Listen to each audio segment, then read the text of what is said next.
Bom dia, pessoal! Vamos madrugar na quarta nefrológica. Quando você ouve falar sobre o sódio, o que você pensa? Eu posso apostar que você pensaria no sal e que o sal em excesso faz mal para a saúde, não é mesmo? Ó, parabéns! Dever de casa cumprido. Mas você já pensou também por outro lado que a falta de sódio no sangue pode fazer mal para a saúde? É isso mesmo. E o sódio baixo no sangue é chamado de hiponatremia, e esse que vai ser o nosso tema aqui de hoje. Então, o sódio é o principal mineral, o principal íon encontrado no nosso sangue. Para vocês terem em mente, exemplos de outros sais que se encontram no nosso sangue são fósforo, cálcio, potássio, bicarbonato, só que esses, por sua vez, numa proporção muito menor, o trem passando, do que a do sódio, tá certo?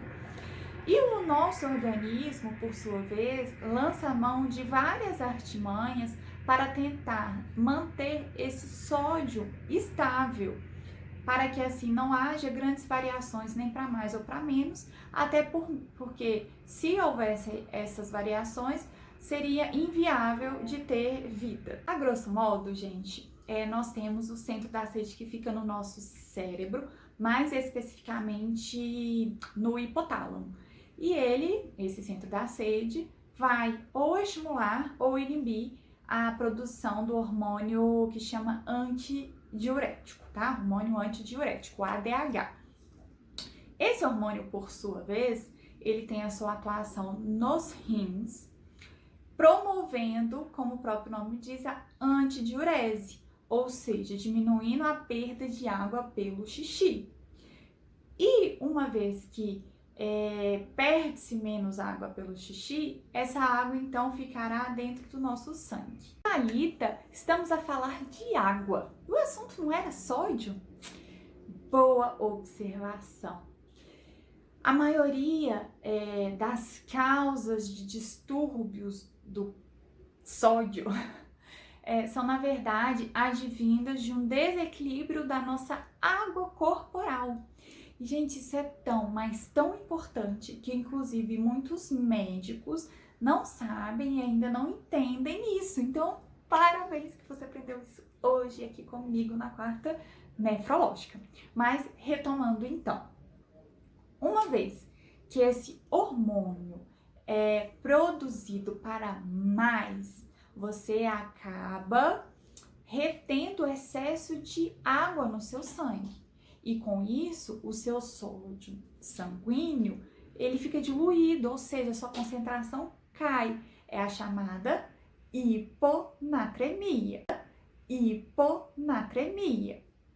Por outro lado, se há uma falta desse hormônio antidiurético, você acaba perdendo o excesso de água pela urina, a concentração de sódio no sangue aumenta e dá a conhecida hipernatremia. A segunda pergunta que pode surgir então seria: o que pode provocar a alteração desse hormônio antidiurético? No contexto da aula de hoje, da hiponatremia, existe um distúrbio hipotalâmico, um distúrbio do hipotálamo, conhecida por síndrome da secreção inapropriada do hormônio antidiurético, sigla SIAD. A SIAD, ela pode ser provocada por alguma alteração neurológica, seja um tumor, uma cirurgia, um AVC, uma hemorragia cerebral, tá? Ou até mesmo uma infecção. Outra situação seria de meio que uma produção de um hormônio antidiurético falso. Ele não é produzido no cérebro, ele é produzido fora ali do cérebro, uma produção fora da origem, no pulmão, na maioria das situações, por um tumor ou por uma pneumonia, uma tuberculose, por exemplo. E uma terceira causa de CIAD seria aquela provocada por medicamentos. Dentre eles, os principais que nós vemos são anticonvulsivantes do tipo carbamazepina e oxacarbamazepina, ou antidepressivos. Eu falei anticonvulsivantes, né? Eu não sei, eu acho que eu falei. Ou antidepressivos, por exemplo, citalopram, paroxetina, sertralina e o escitalopram. Além disso, pensa comigo. Existem aquelas condições que promovem uma depressão de sangue nas nossas artérias.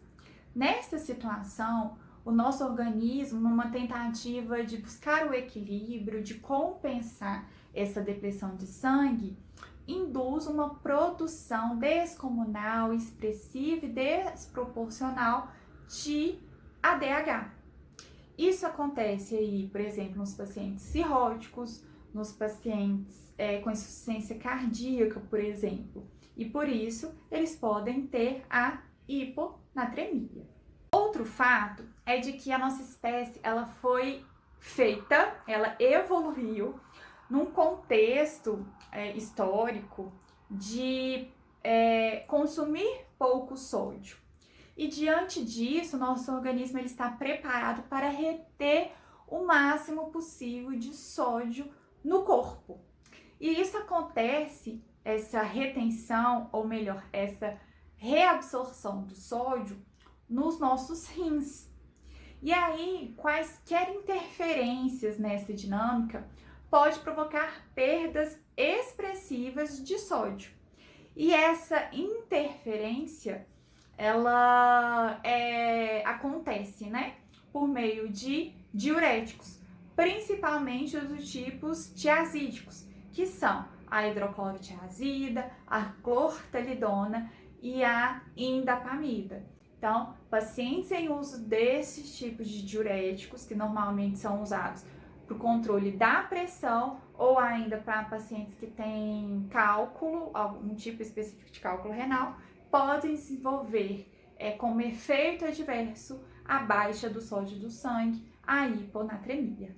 Nesse mesmo sentido, a doença renal crônica, o seu néfron, ele perde a capacidade de produzir uma urina diluída. E com isso, o doente renal crônica acaba retendo um excesso de água corporal, podendo desenvolver, não é via de regra, a hiponatremia.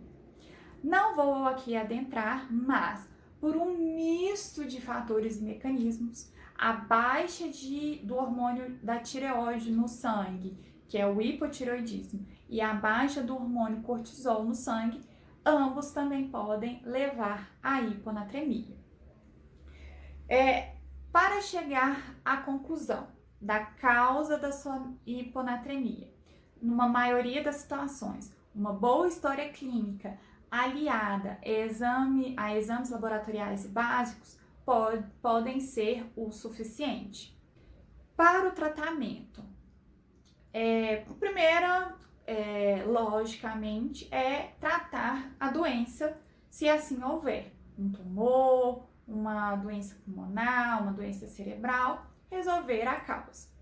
Repor os hormônios da tireoide ou o cortisol, se assim for necessário. Tratar sua condição de cirrose, de insuficiência cardíaca, se tiver neste contexto. Outra situação é outro tratamento, né? Se você estimular a perda desse excesso de água corporal por meio do diurético furosemida.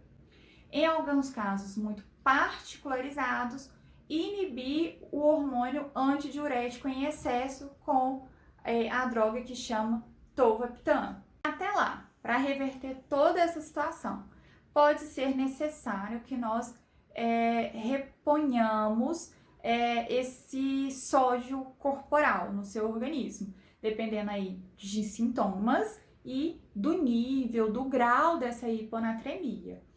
Isso acontece por meio, da administração do sódio na veia a uma velocidade controlada. Porque aqui eu não disse que grandes variações de sódio podem gerar uma vida inviável, então, pois bem, isso é feito, então, nessa velocidade controlada, com uma bomba de infusão, para justamente evitar esses tipos de complicação.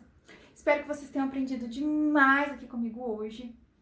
Beijos no coração e tchau, tchau!